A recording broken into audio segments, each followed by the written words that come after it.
ونستغفره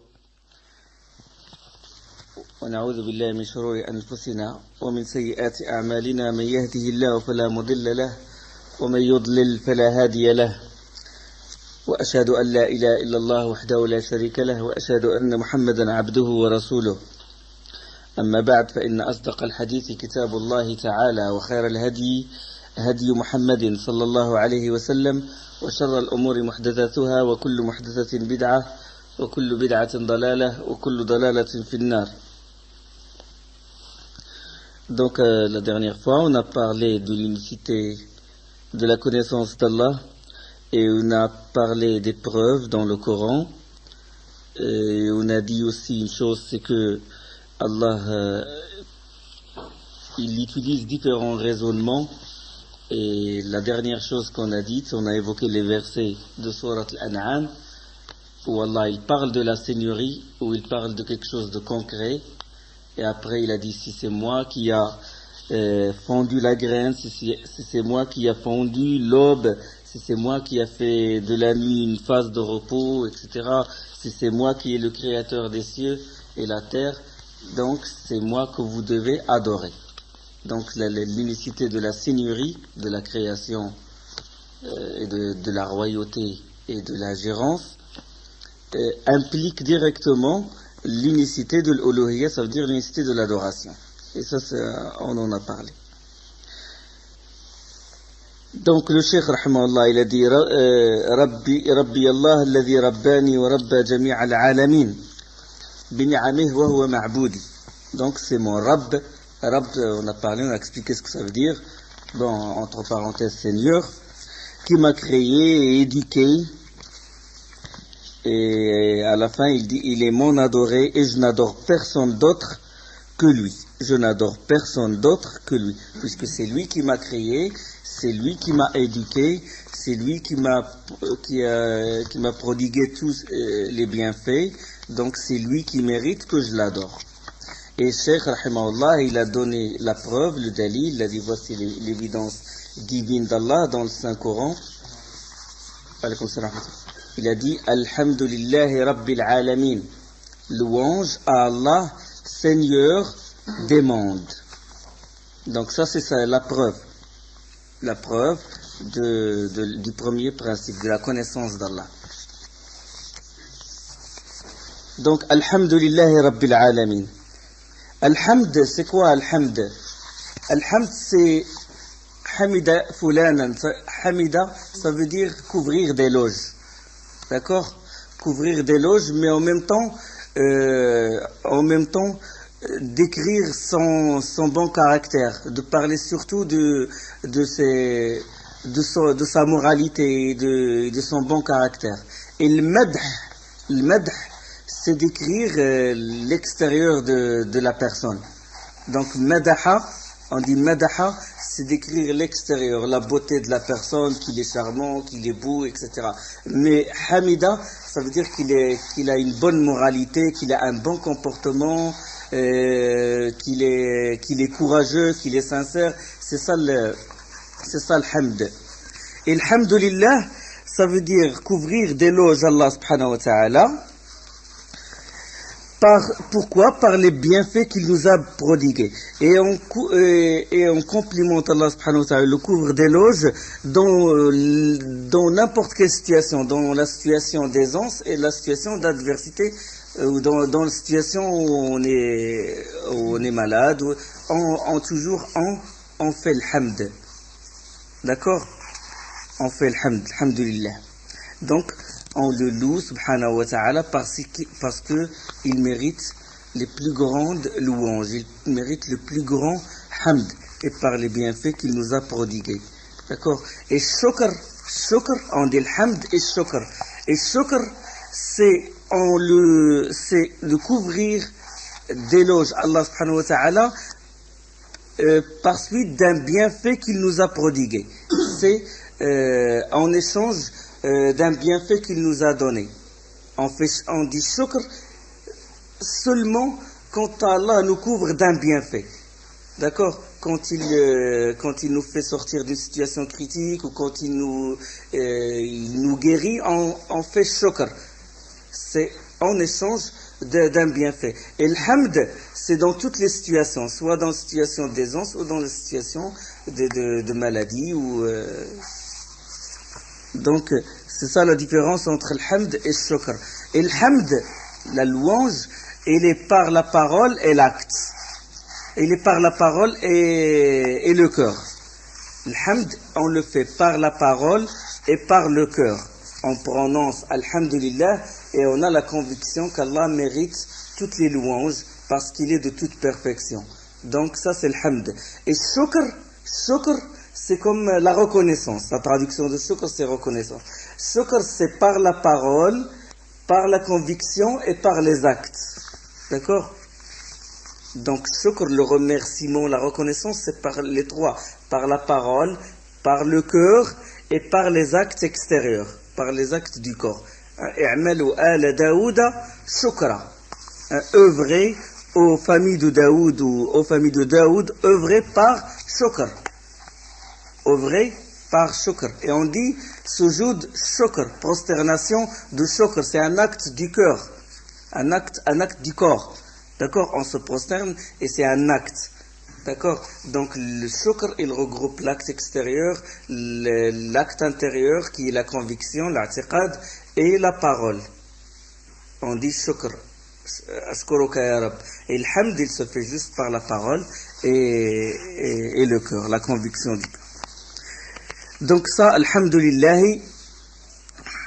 louange à Allah. Allah seul mérite qu'on le loue parce qu'il a les plus beaux. Allah mérite qu'on le loue parce qu'il a les plus beaux noms et les plus beaux attributs qui sont de toute perfection. Rabbil Alamin. Rabbil Alamin, Seigneur des mondes. On a expliqué ce que ça veut dire Rabb. D'accord? On a expliqué ce que ça veut dire Rabb. L'Alamin des mondes, parce qu'il y a différentes alam, différents mondes. Il y a le monde des animaux, le monde des végétaux, le monde des djinns, le monde des anges, le monde des cieux. D'accord? Il y a beaucoup de mondes, beaucoup de différents mondes. C'est pour ça qu'Allah il a dit dans Surat Al-Fatiha, Alhamdulillah Rabbil Alamin. C'est un pluriel. Alam, c'est un singulier. Donc différents mondes. Et Allah, il est le Seigneur de tous ces mondes-là. D'accord? Et il dit, Cheikh Rahimahullah, wa kullu ma siwa Allahi alam. Toute chose autre qu'Allah fait partie de ce monde. Donc, il y a deux existences. Il y a deux existences. D'accord? Il y a l'existence d'Allah et l'existence des mondes. Vous êtes d'accord avec moi? Il y a l'existence d'Allah, le Créateur, et il y a les créatures. Et il n'y a que ces deux.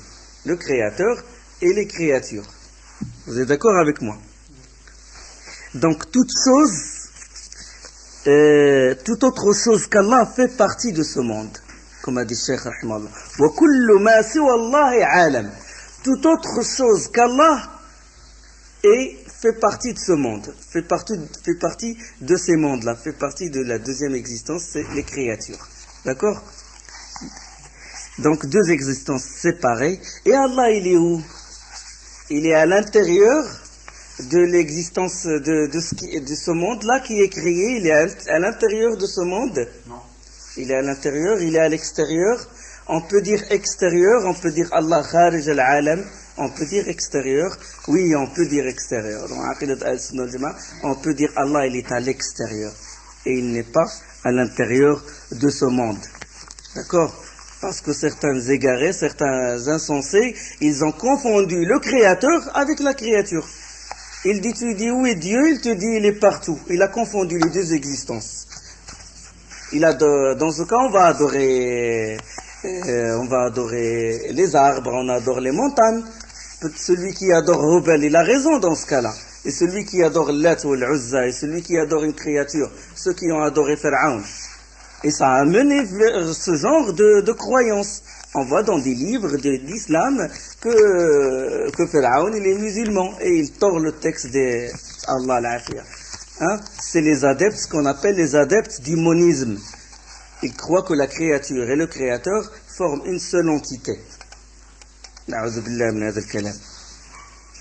Il est où Allah? On a le droit de poser la question. On a le droit de poser cette question. Hadith Muslim, numéro 537. Quand Muawiyah ibn Abi al-Hakam Sulami, radiyallahu anha, quand il a giflé une de ses esclaves, une esclave à lui, cette esclave d'habitude, elle gardait son troupeau de moutons et les brebis. Il les gardait dans un coin près de la montagne de Uhud. Et un jour, le loup, il a mangé une brebis de son troupeau à lui. Et lui, il s'est mis en colère et il a giflé son esclave. Et il s'est mis en colère, il l'a giflé et la pauvre, elle n'est pas responsable. Donc il a dit, il a voulu absoudre son péché, il a voulu rétablir ce qu'il a fait, l'erreur qu'il a fait, et il a voulu en échange la franchir carrément. Il est allé voir le prophète sallallahu alayhi wa sallam. C'est un long hadith de Muawiyah ibn Abi al-Hakam Sulami. C'est un long hadith qui se trouve dans le Muslim.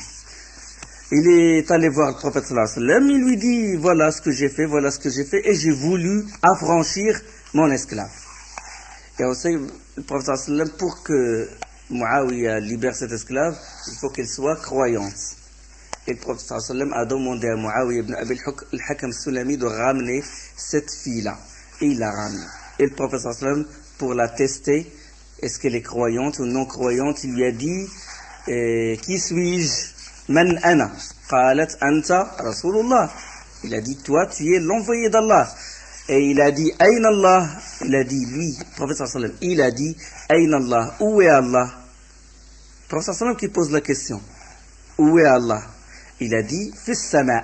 Fis sama, ça veut dire au-dessus des cieux. D'accord? Ça veut dire, Ala sama. Il est au-dessus des cieux. Et puis le prophète sallallahu alayhi wa sallam a dit à Muawiyah ibn Abi al-Hakam Sulami, il lui a dit, affranchis-la car c'est une croyante. Il a jugé qu'elle est croyante parce qu'elle a témoigné que le prophète Mohammed est l'envoyé d'Allah et il a témoigné qu'Allah il est au-dessus des cieux. D'accord? On a le droit de poser cette question, où est Allah? On a le droit parce que le guide de l'humanité l'a dit. Le prophète sallallahu alayhi wa sallam, il a posé cette question. C'est une sunna de poser cette question. Et le hadith de Jabir, hadith rapporté par Muslim, hadith 1218, quand le prophète sallallahu alayhi wa sallam dans le pèlerinage d'adieu, khutbat al-wada', quand il a dit, c'était devant à peu près plus de 100 000 pèlerins, il disait, à chaque fois le prophète sallallahu alayhi wa sallam, il disait, est-ce que j'ai transmis le message à la al-Ballart?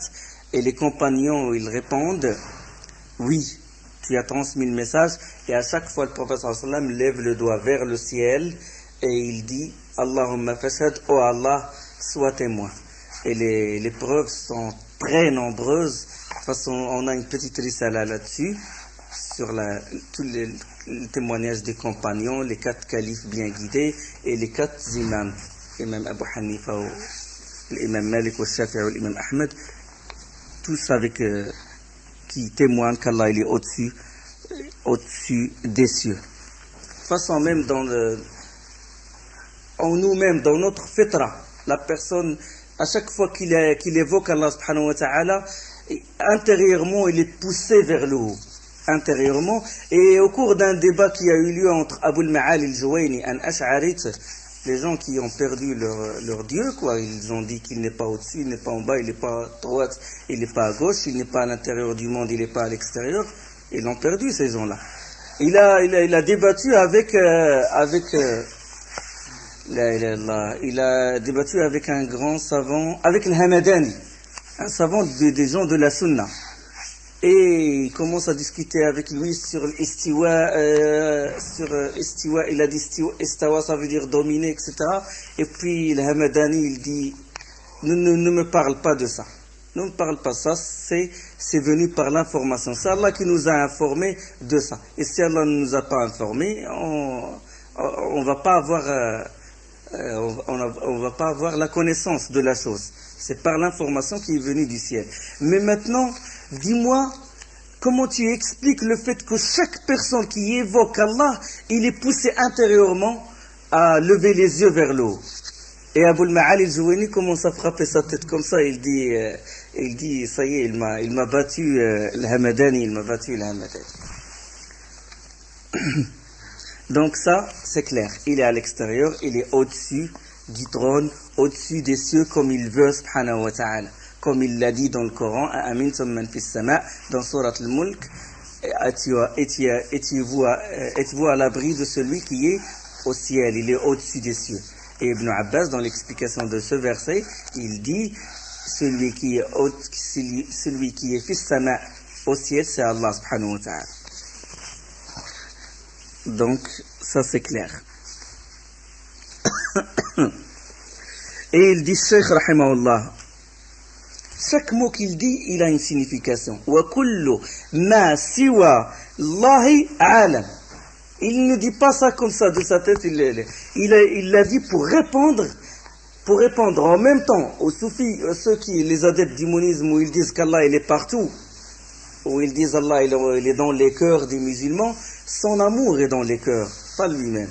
Son amour est dans les cœurs des musulmans. Il faut juste rectifier la phrase.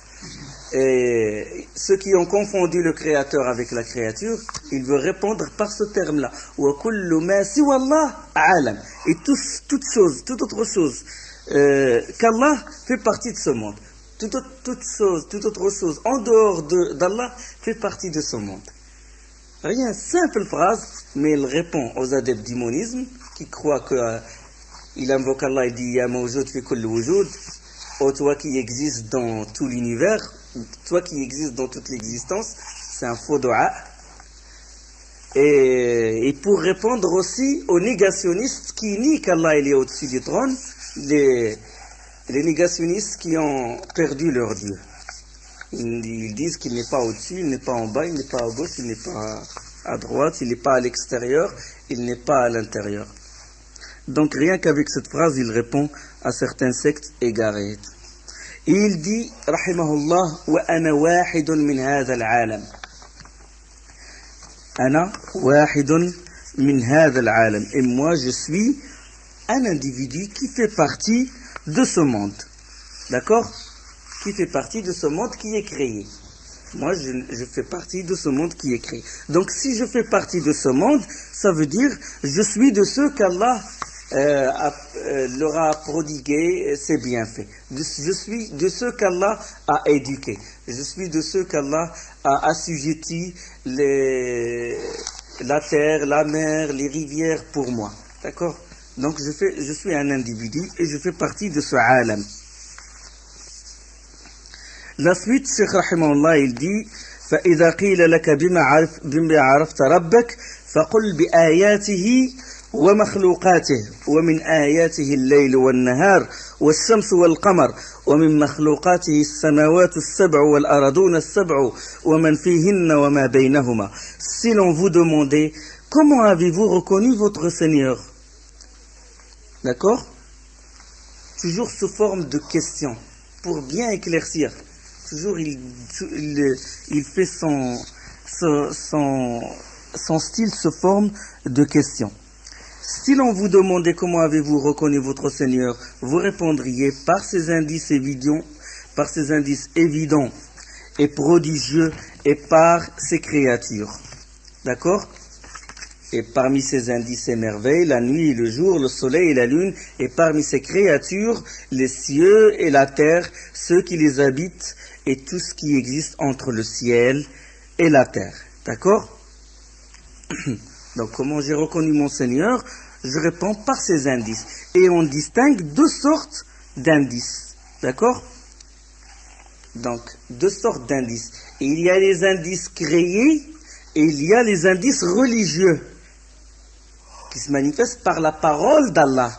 D'accord? Les indices créés, le ciel, la terre, les étoiles, hein, les animaux. D'accord? Notre propre corps, à l'intérieur de notre propre âme, c'est un indice qui prouve qu'Allah est le Seigneur des mondes et que c'est lui mon adoré. Donc ça c'est un indice, si vous voulez, matériel, c'est un indice créé. Et il y a les indices religieux, shar'i. Ayat kawniyah, kawni, universel, si vous voulez, matériel, créé. Et ayat shar'iyya, ça veut dire indice révélé, qui se manifeste par la révélation, la parole d'Allah. Et la parole d'Allah, c'est un attribut d'Allah subhanahu wa ta'ala. Puisque la parole d'Allah n'est pas créée. Donc ça concerne les deux sortes d'indices. Et les versets révélés. On va parler d'abord des versets révélés, qui sont les indices religieux. Là, on le trouve dans le Coran. Parce que, comme j'ai dit, la révélation, ça fait partie de la parole d'Allah. Et la parole d'Allah, c'est un attribut d'Allah.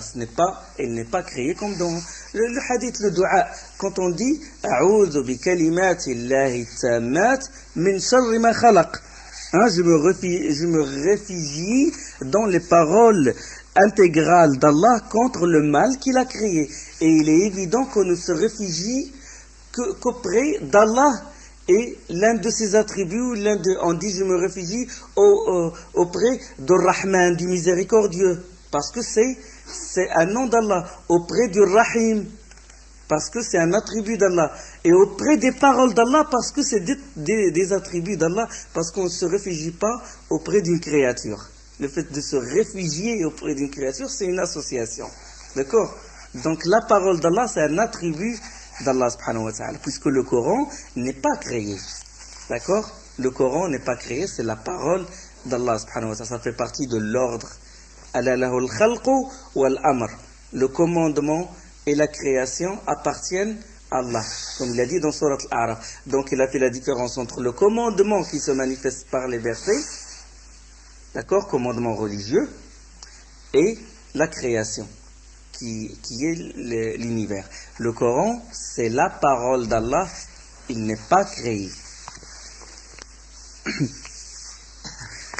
Donc les prophètes nous ont apporté ces indices-là, qui sont les indices religieux. Ayat shar'iyya. Donc ça, c'est les indices qui témoignent, qui prouvent qu'on doit adorer Allah subhanahu wa ta'ala. Parce que la question, comment avez-vous reconnu votre Seigneur? Je dis, je le reconnais par ces indices. Et il y a deux sortes d'indices. Il y a les indices religieux qui nous sont ramenés par les prophètes. Dans les livres saints, dans le Coran. Donc ça, je lis la parole d'Allah, c'est un signe que je dois l'adorer. D'accord? Allah subhanahu wa ta'ala, il a fait, dans ces indices-là, qui sont religieux, il nous pousse vers quoi? Il nous pousse d'abord à utiliser la raison, la faire travailler. D'accord? À utiliser cette raison en citant des paraboles, ce qu'on appelle amthal. Et deuxièmement, à méditer sur les indices créés. D'accord? Donc, Allah, dans le Coran, il te dit, raisonne, utilise cette raison-là, utilise-la. Et après, il te dit, maintenant que tu l'as utilisée, par cette raison, tu vas prouver qu'Allah subhanahu wa ta'ala est en droit d'être adoré. Et par cette raison, tu médites et tu l'utilises dans la lecture du Coran et dans la méditation. D'accord? Donc, utilise. Allah, il donne les paraboles, des paraboles simples. Il dit, Allah subhanahu wa ta'ala, ضرب لكم مثلا رجلا فيه شركاء متشاكسون ورجلا سلما لرجل هل يستويان مثلا الحمد لله بل أكثرهم لا يعلمون. Allah, il dit dans Surat Zumar, la Surat 39 et le verset 19.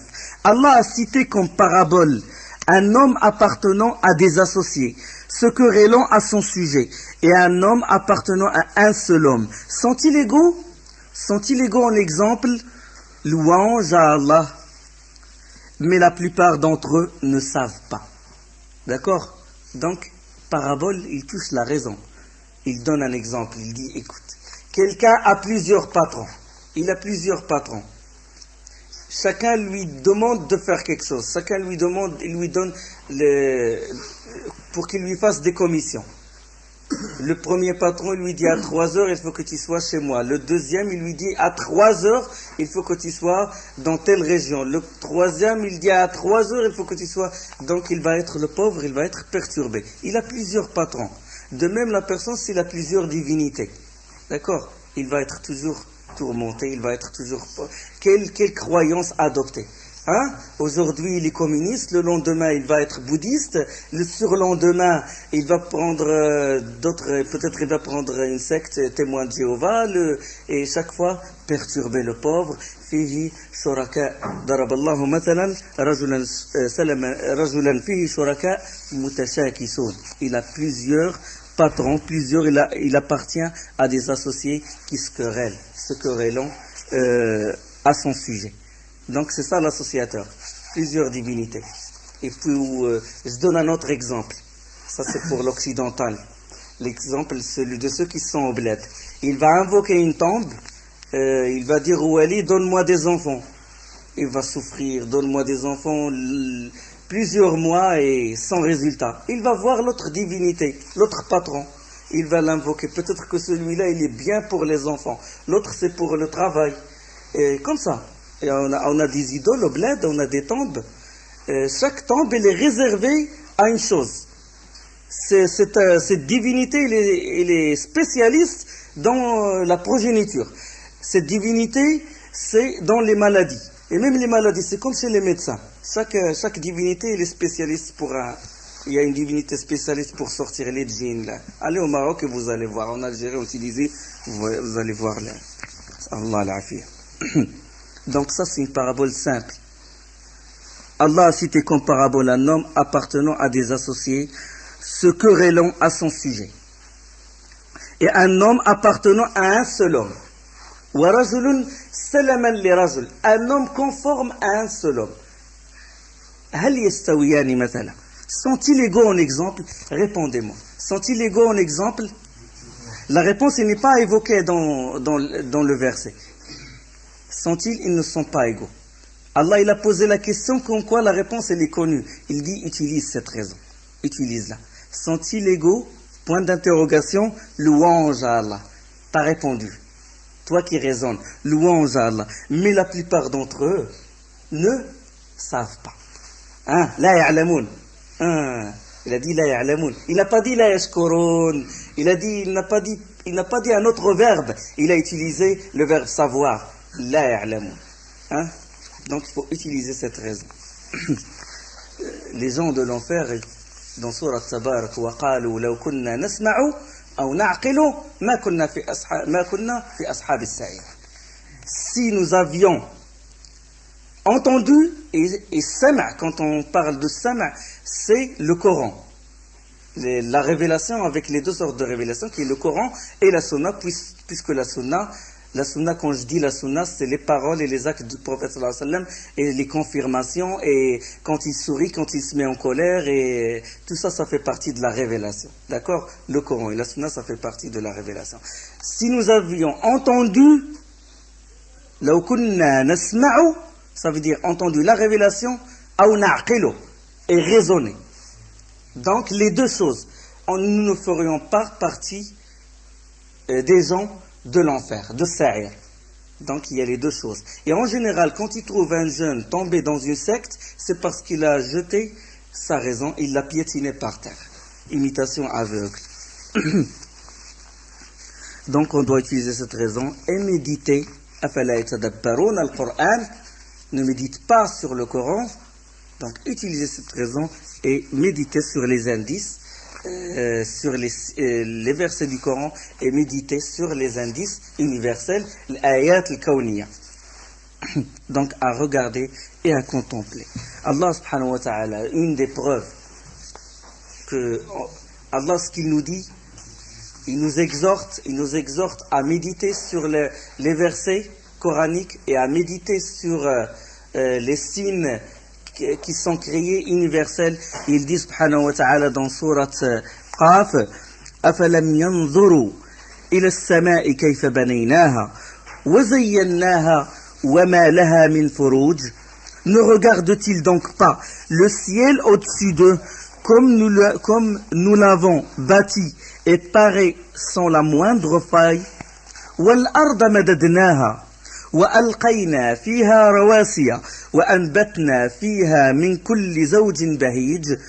Et la terre, nous l'avons étendue, nous y avons enfoncé fermement, ou nous y avons jeté des ancrages, ça veut dire les montagnes, et y avons poussé toutes sortes de magnifiques couples de végétaux, tabsiratan wa dhikra li kulli 'abdin munib, à titre d'appel et de clairvoyance, ou à titre d'appel à la clairvoyance, tabsira, à la clairvoyance, et un rappel pour tout serviteur capable de revenir à nous. Dans Surat 50 et les versets 6, 7, 8. Donc méditer, contempler, regarder les cieux et la terre et tout, c'est une preuve que seul Allah est en droit d'être adoré, subhanahu wa ta'ala. Donc ça, signes religieux. Et dans ces signes religieux, dans les signes religieux, dans les versets religieux, avant de contempler, avant de regarder les cieux et la terre, avant de toute chose, il y a le témoignage d'Allah. Allah lui-même, il atteste que nul n'est en droit d'être adoré, que lui. Lui-même, il atteste dans le Coran. Il dit, subhanahu wa ta'ala, Shahid Allahu, annahu la ilaha illa huwa, wal malaikatu, wa ulul ilmi qa'iman bil qist, la ilaha illa huwa al-aziz al-hamid. Hein? Al-hakim. Non. La ilaha illa huwa al-aziz al-hakim. Dans Surat Al-Imran, Allah témoigne, Shahid Allah, annahu la ilaha illahu, que nul n'est en droit d'être adoré que lui.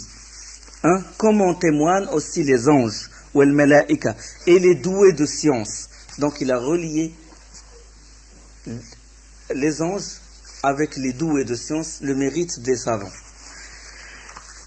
Allah témoigne que nul n'est en droit d'être adoré que lui, comme en témoignent aussi les anges et les doués de science.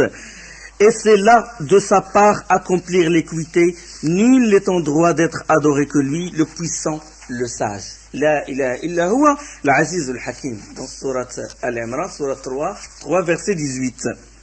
Donc, Allah d'abord a témoigné. Puis il nous a informé de son témoignage. Il nous a informé ça où? Dans le Coran. Il nous a informé de son témoignage. Et après l'information, il y a quoi? Ce qu'on appelle l'ilzam. Il nous a imposé. Il nous a imposé ce tawhid là, cette unicité. Donc nul n'est en droit d'être adoré. Une parole. Il a témoigné, subhanahu wa ta'ala. Il nous l'a informé. Après, on ne doit adorer que lui. Par les actes intérieurs et les actes extérieurs. D'accord? Donc il y a, si vous voulez, les trois étapes dans ce témoignage.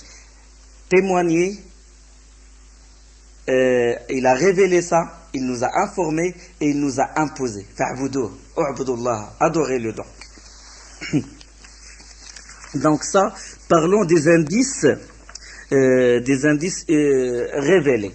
D'accord? Et les indices universels, c'est les cieux et la terre et l'univers en entier, que la terre, elle fait partie du groupe solaire et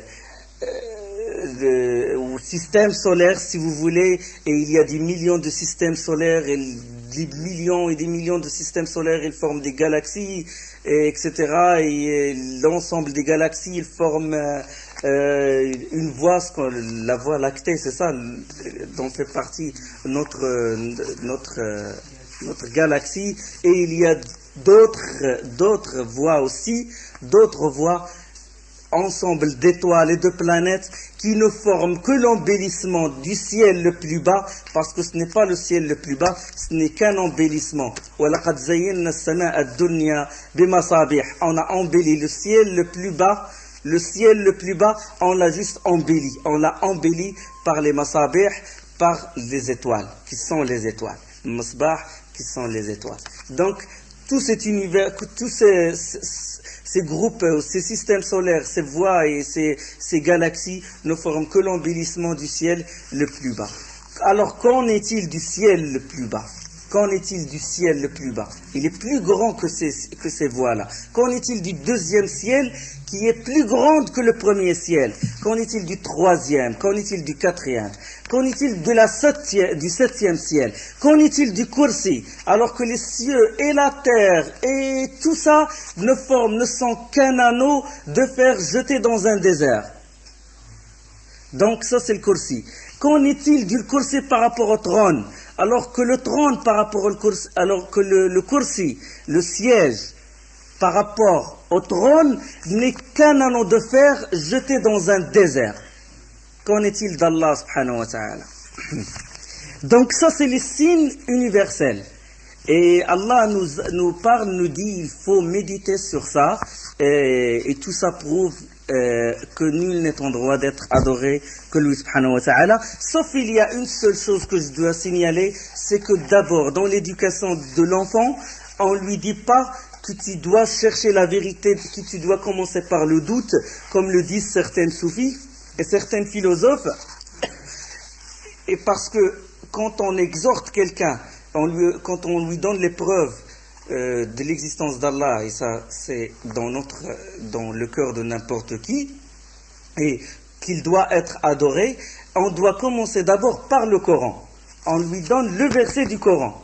On commence d'abord par les signes religieux. On ne lui dit pas médite. Regarde les cieux, regarde et cherche, et après ça tu vas témoigner. Non, on le refait au Coran. Au début on le refait au Coran. Iqra, bismi rabbika alladhi khalaq. Tu lis. Et en même temps, après tu médites et après d'accord? Mais d'abord, il n'y a pas plus fort dans le cœur de l'être humain, il n'y a pas de choses qui a plus d'effet sur le cœur de l'être humain que les versets révélés. Shahidallahu annahu la ilaha illallah, annahu la ilaha illahu. D'accord? Donc, son témoignage suffit pour nous, Ahl-Sunnah al-Jama'a. Les gens de la Sunnah et al-Jama'a, sans ces signes universels créés, le témoignage. Quand il dit, donne-moi la preuve que Allah est en droit d'être adoré, tu dis, Shahidallahu annahu la ilaha illahu. Le verset du Coran. D'abord le verset. Et après tu peux discuter avec lui sur les étoiles, sur l'univers, etc.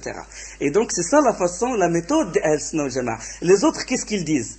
Regardez les cieux, regardez ça, contemplez, regardez ça, regardez ça. Il dit subhanallah et tout. Et tu le trouves rarement te donner la référence dans le Coran. D'accord? Donc il faut avoir conscience de ça. Et vous l'avez touché dans la vie où on vit, dans les mosquées et tout. Regardez, masha'Allah, les trésors d'Allah et tout, et sans aucun verset du Coran dans son exhortation, dans son maw'ida. Nous on réfère. On commence par le verset et on détaille.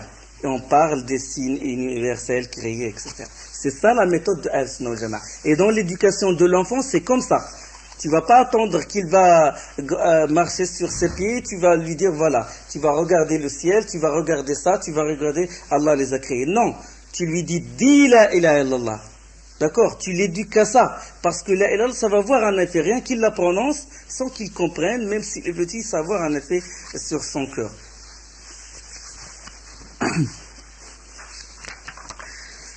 Et il dit, rahimahullah, wa min ayatihi al-layl wa an-nahar. Parmi ces indices, ces merveilles, la nuit et le jour, le soleil et la lune, et parmi ces créatures, les cieux et la terre, ceux qui les habitent, et tout ce qui existe entre le ciel et la terre. Et il donne la preuve, à chaque fois il donne dalil, rahimahullah, il dit parmi ces indices, la nuit et le jour, le soleil et la lune. Wa min ayatihi al-layl wa an-nahar wa ash-shamsu wal qamar. Dans Sourate 41, verset 37, parmi ces indices, la nuit et le jour, le soleil et la lune, ne vous prosternez pas devant le soleil et la lune, prosternez-vous plutôt devant Allah qui les a créés, si c'est lui seul que vous adorez. Hein? Si c'est lui seul que vous adorez. Donc, il donne la preuve parmi ces indices, la nuit, le jour, le soleil et la lune.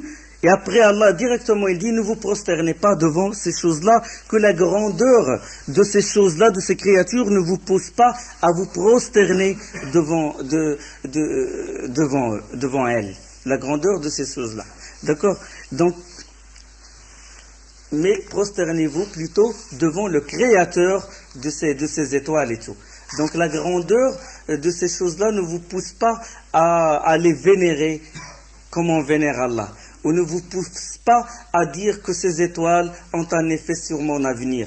D'accord? Que ma date de naissance c'est telle chose et ça va coïncider avec telle constellation et tout. Je vais avoir un bon avenir ou un mauvais avenir. Que la beauté ou la grandeur de ces étoiles-là ou ce monde ne pousse pas à à l'égaler avec Allah subhanahu wa ta'ala, mais c'est une preuve, prosternez-vous plutôt, comme il dit Allah subhanahu wa ta'ala, prosternez-vous plutôt devant Allah qui les a créés, car si c'est lui que vous adorez, si c'est lui que vous adorez. Surat 41, le verset 37. Et il y a des gens par manque de raison qui ont adoré ces étoiles-là. Et le premier shirk, ce shirk-là d'adoration des étoiles, de représentation des étoiles dans des statues, c'était chez le peuple de Ibrahim, le peuple de Ibrahim alayhi salam. Et c'est pour ça qu'il a argumenté contre eux par les preuves. Il a argumenté, il dit Allah subhanahu wa ta'ala, ça c'est dans Surat Al-An'am. فلما رأى الليل فلما رأى كوكبا قال هذا ربي فلما جن عليه الليل ورأى كوكبا قال هذا ربي وكذلك نري إبراهيم ملكوت السماوات والأرض وليكون من الموقنين فلما جن عليه الليل رأى كوكبا قال هذا ربي فلما أفل قال لا أحب الآفلين. Allah dit quand la nuit noire fut venue, فلما جن عليه الليل, il vit un astre, il vit رأى كوكبا, et dit, Ibrahim alayhi salam, il dit c'est mon Seigneur. Mais quand l'astre eut décliné, il dit je ne me satisfais pas de ce qui est sujet au déclin. Je ne me satisfais pas de ce qui est sujet au déclin. Mais ça, c'est pas parce que lui il doute, c'est pour argumenter contre le peuple, contre son peuple. Il veut leur montrer, il veut leur expliquer la chose. Il a dit voilà, d'accord, cet astre-là, c'est mon Seigneur. Devant eux pour qu'il raisonne. Mais quand cet astre est décliné, il dit écoutez, je ne me satisfais pas de ce qui est sujet au déclin. Si vous adorez cet astre-là, vous le représentez dans vos statues, moi je ne vais pas me prosterner devant lui, je ne vais pas, c'est pas ma divinité parce qu'il est sujet au déclin. Et la suite, فَلَمَّا رَأَى الْقَمَرَ بَازِغًا قَالَ هَذَا رَبِّي. Quand il vit la lune montée dans sa splendeur, il dit voici donc mon Seigneur. Il leur dit c'est pour répondre à eux, pour qu'eux ils écoutent, c'est pour argumenter contre eux. فَلَمَّا رَأَى الْقَمَرَ بَازِغًا قَالَ هَذَا رَبِّي. Quand il vit la lune montée dans toute sa splendeur, il dit voici mon Seigneur. فَلَمَّا أَفَلَ. Quand il eut décliné, quand la lune eut décliné, quand elle eut décliné, il dit à moins que mon Seigneur ne me guide,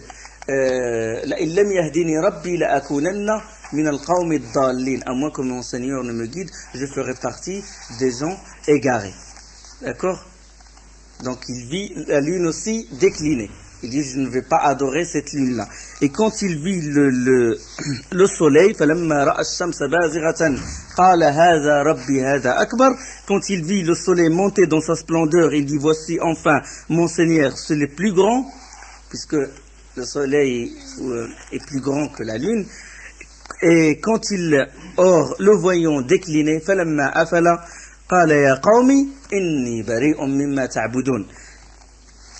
Ibrahim alayhi salam, il répondit ô mon peuple, dit-il, je me proclame innocent de cela qu'Allah vous associe. Je me désavoue de vos divinités. D'accord? Parce qu'ils adorent le soleil, ils adorent les étoiles, etc. Il a dit inni bari'un mimma ta'budun.